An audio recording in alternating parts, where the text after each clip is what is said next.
खबरदार, जब तक ऊपर से फायरिंग ना हो तुम फायर मत खोलना। ये कहकर उसने पुल की तरफ रेंगना शुरू कर दिया। मैं लाइट मशीन गन के साथ पथरीली दीवार की ओर में छुपा हुआ था और मशीन गन के ऊपर एक बड़ी शाख तोड़कर रख दी थी। अचानक एक रोशनी राउंड का फायर हुआ। मैंने सर मशीन गन के नीचे कर दिया। मुझे जमीन के पत्थर और खुश्क घास साफ नजर आने लगे। राउंड की रोशनी नीचे आ रही थी। मैंने सांस रोक लिया था। यकीनन मेरे साथी कमांडो ने भी ऐसा ही किया होगा।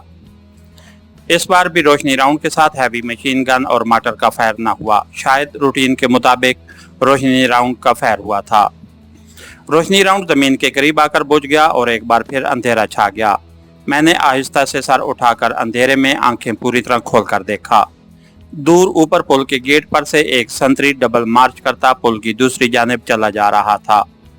मेरी उंगली मशीन गन के ट्रैगर पर थी। यह सरदर्द की बाजी थी। इस वक्त पाकिस्तान के शहरों में लोग बड़े सुकून से गहरी नींद सो रहे थे। शहरियों में से कोई नहीं जानता था कि वतन के दो बेटे मौत से आंख मचोली खेलते दुश्मन की शहरक की तरफ बढ़ रहे थे। हम जिंदगी के हिसार को तोड़कर बहुत आगे निकल चुके थे। मुझे उस वक्त यूं महसूस हो रहा था जैसे मैं एक शहीद हूं और जन्नत से नीचे उतरकर इस मिशन में सरगर्म अमल हूं। सितारों की धुंधली धुंधली सी रोशनी में पुल वाली पहाड़ी की ढलान पर इंडियन आर्मी के एक मोर्चे की छत दिखाई दे रही थी। अचानक पहाड़ के पीछे सफेद सी रोशनी हुई, फिर गड़गड़ाहट की आवाज आई। ये बादलों की गरज थी। देखते ही देखते आसमान को काले स्याह बादलों ने ढांप लिया। सितारे गायब हो गए, ठंडी हवा चलने लगी और फिर बारिश शुरू हो गई। बारिश में दूर पुल की धुंधली रोशनी में मुझे पैरे पर खड़े सिपाही एक छप्पर के नीचे जाते नजर आए। मुझे अपने साथी कमांडो की कुछ खबर नहीं थी, लेकिन इतना मुझे यकीन था कि वो बर्क रफ्तार मशीन की तरह अपना काम कर रहा होगा। वक्त बड़ी सुस्त रफ्तारी से गुजर रहा था। मैंने अंधेरे में अपनी कलाई की घड़ी पर निगाह डाली। अभी दिन निकलने में 2 घंटे बाकी थे।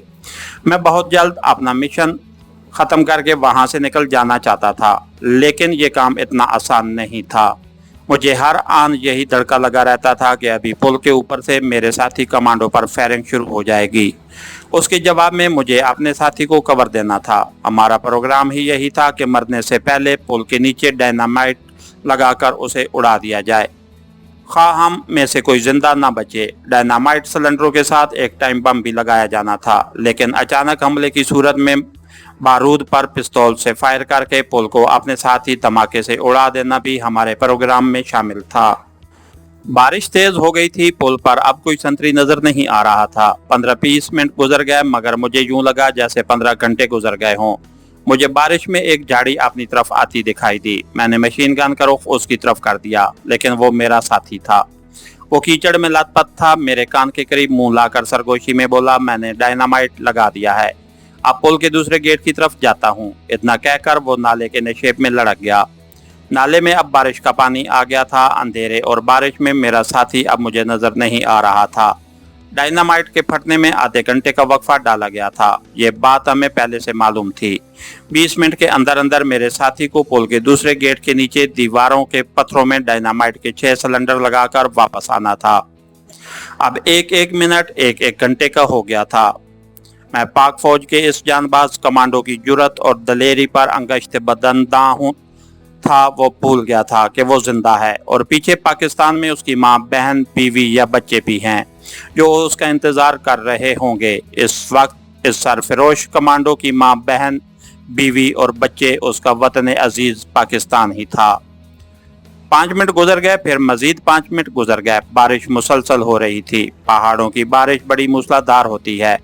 ऊपर पहाड़ियों से बारिश का पानी के रेले बह बह कर नाले में गिरने लगे थे और उनका हल्का हल्का शोर बुलंद हो रहा था। दूर पुल के दूसरे सिरे पर जो 2-3 बत्तियां रोशन थीं, वो बारिश की धुंध में मदम हो रही थीं। मेरी आंखें बारिश की झालरों को चीरती हुई पुल के दूसरे गेट पर लगी थीं, जो मुझसे काफी दूर था।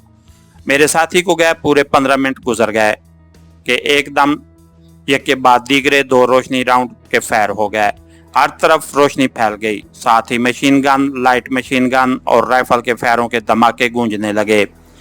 सिपाहियों के एक दूसरे को आवाजें देने का भी शोर उठा। पुल के पहरे वाले गेट से एक जीप तेजी से दूसरी गेट की तरफ दौड़ी। पुल के दूसरे गेट पर जबरदस्त फायरिंग हो रही थी और ट्रेस सरबोक्टली रोशन लकीरें एक दूसरे को काटती गुजर रही थीं। मैं समझ गया कि मेरे साथी को देख लिया गया था। वो मुझसे इतनी दूर था कि मैं उसे अपनी लाइट मशीन गन का कवर नहीं दे सकता था। खेल बिगड़ गया था। रोशनी राउंड बार बार फायर हो रहे थे। अचानक पुल के दूसरे गेट की जानिब रोशनी का एक ज्वालामुखी सा फूट पड़ा और इस कदर जोरदार धमाका हुआ कि जमीन ने मुझे लाइट मशीन गन समेत ऊपर उछाल दिया। मैं झाड़ियों को पकड़कर संभला।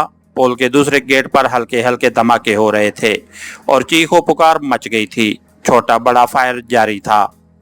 रोशनी राउंड हवा हुआ तो मैंने उसकी रोशनी में देखा कि पुल दूसरे गेट की जानिब से आधा नीचे बैठ गया था। मेरे साथी ने हंगामी सूरत हाल के पेश नज़र डायनामाइट के सिलेंडरों को खुद ही पग से उड़ा दिया था और ये यकीनी बात थी कि पुल के साथ वो खुद भी उड़ गया होगा।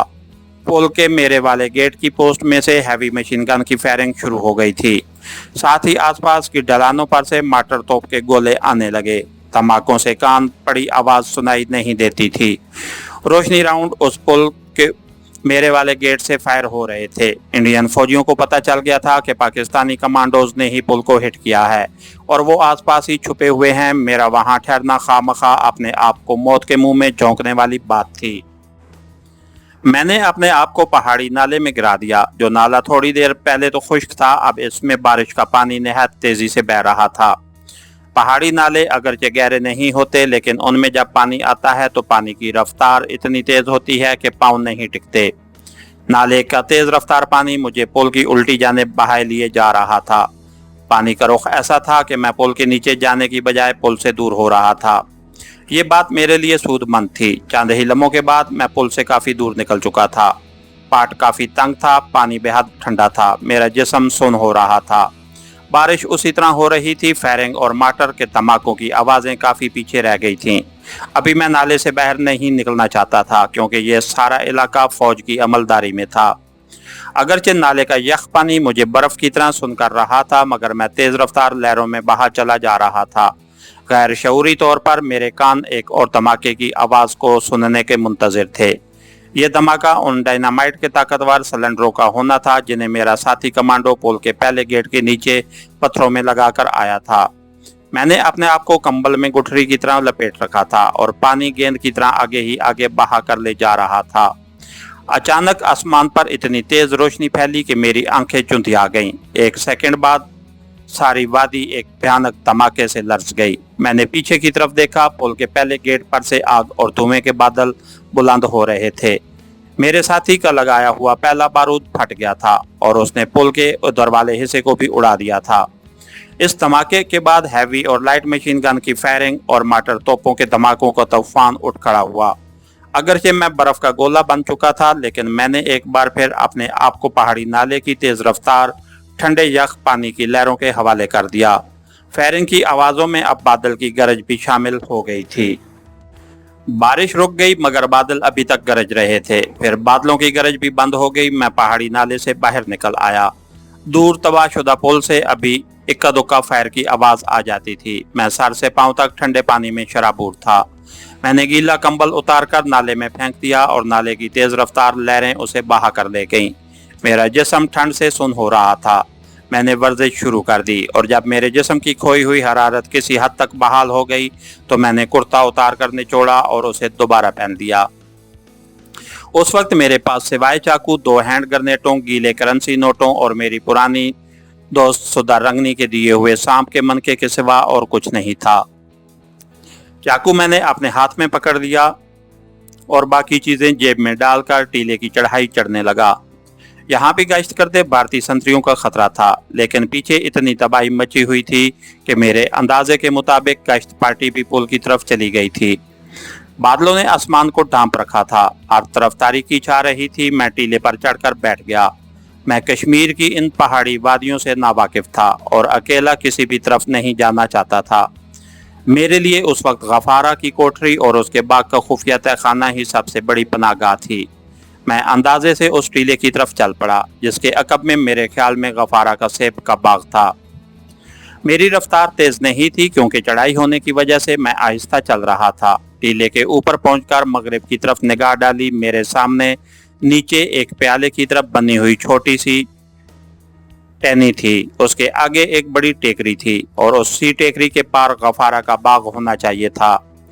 अंधेरी रात में भी मुझे दूर टेकरी चढ़कर दरख्तों का एक झुंड नजर आ रहा था। यकीनन ये वो दरख्त थे जो गफारा के सेब के बाग के आगे जाकर हमवार मैदान के किनारे पर आते थे और जहां से हमने नशेब में पुल की तरफ अपना सफर शुरू किया था।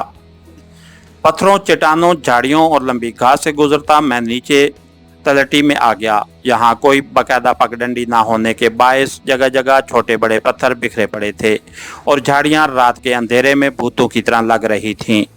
अगरचे बारिश बहुत हुई थी मगर यहाँ जमीन रेतली और संगरेजों से भरी हुई थी जिसकी वजह से कीचड़ नहीं था। रात काफ़ी सर्द थी मगर मुझे सर्दी महसूस नहीं हो रही थी क्योंकि चलते रहने से मेरा जिस्म गर्म हो गया था और कपड़े भी सूखना शुरू हो गए थे। अंदाजे से मैंने उस तलहटी से निकलकर सामने वाले टीले पर चढ़ना शुरू कर दिया। टीले की चोटी तक पहुंचते पहुंचते मेरा दम फूल गया। बड़ी दुश्वार गुजार चढ़ाई थी। लगता था कि उधर कभी कोई इंसान या मवेशी नीचे नहीं उतरा। टीले पर जाकर मैंने अंधेरे में आंखें पूरी तरह से खोलीं और बाईं जानिब देखा। दरख्तों का वो छोटा सा झुंड मुझसे कोई 200 कदमों के फासले पर था। या खुदा, यही हमारे गाइड के बाग वाले दरख्त हों। मैं दिल में दुआएं मांगता उन दरख्तों की तरफ बढ़ा। जब मैं उन दरख्तों में आया तो दिल को इत्मीनान सा हुआ क्योंकि दरख्तों की दूसरी जानिब अंधेरे में गफारा का सेब के बाग के दरख्तों के हेवले दिखाई दे रहे थे। मैंने अपनी रफ्तार तेज कर दी। ये जगह वैसे भी हमवार थी। मैं सेब के बाग में से गुजरते हुए चौकस हो गया क्योंकि यहाँ मेरे लिए खतरा भी हो सकता था। एक दरख्त के पीछे कुछ देर रुककर माहौल का अच्छी तरह से जायजा लिया और हमतन गोश होकर रात के सन्नाटे को गौर से सुना। दरख्तों की टहनियों और पत्तों पर से बारिश के रुके हुए पानी के टपकने की आवाज के सिवा वहां कोई आवाज नहीं थी। मैं अपने गाइड की झोंपड़ी की तरफ बढ़ा। मुझे मालूम था कि गफारा अपनी बेटी नाजो को लेकर एक रोज पहले ही नीचे गांव में अपनी बहन के घर जा चुका था और कोठरी में कोई नहीं होगा। चुनांचे जब मैं कोठरी के करीब आया तो उस पर ताला लगा हुआ था। बराबर वाला आंगन भी खाली था। कोने में छप्पर के नीचे पराली का ढेर पड़ा था। मैं उस ढेर के साथ टेक लगाकर बैठ गया। यहाँ हल्की हल्की गर्माइश का एहसास हुआ। अगरचे मुझे सोना नहीं चाहिए था मगर थकान के बायस नींद का ज़बरदस्त गलबा था। मैंने पराली के ढेर के नीचे की तरफ जाकर ढेर में एक सोराख सा बनाया और उसमें घुसकर लेट गया। पराली गर्म थी। मेरा जिस्म थकन से चूर था। लेटने की थोड़ी ही देर बाद मैं गहरी नींद में खो गया। इसके साथ ही हमारी आज की एपिसोड का इख्तिताम हुआ। कहानीकार चैनल को लाइक कीजिए, सब्सक्राइब कीजिए और बेल आइकन को प्रेस कर दीजिए ताकि हर आने वाली नई वीडियो आप तक बर वक्त पहुँच सके। शुक्रिया।